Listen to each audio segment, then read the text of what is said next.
Prakash sir, you founded Olympic Gold Quest along with Geet Sethi. What was your main motivation and goal at that point of time? Basically, to support people, to bridge the gap which top international sports persons need. Like I've given an example. So there, in every case there will be so many instances like this, because of which probably we've been finishing, the talented ones probably finish on the 4th or the 5th or the 6th in the Olympics. By bridging the gap, we hope that they will be able to make up the difference and finish on the podium and hopefully win more gold medals for India at the Olympics. I think that's the ultimate aim. Of course, winning medals at the Commonwealth and the Asian Games would be just a beginning.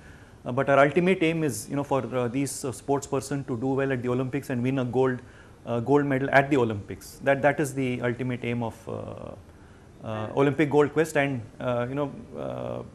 anything short of that, I think we will not be satisfied. That's great. Last question. Do you finally see the vision of Olympic Gold Quest taking shape now? Are you satisfied with the trajectory? I think last 1.5 years we've done exceedingly well. With Viren taking over the mantle, we've seen positive change. The response has been very good.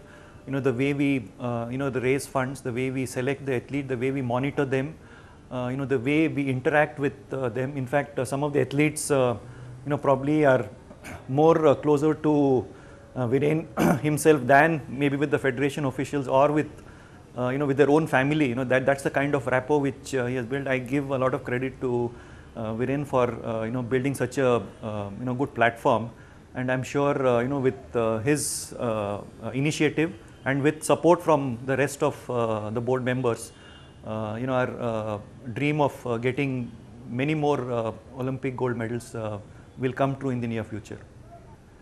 It just takes 6 grams of gold to lift the worth of a nation.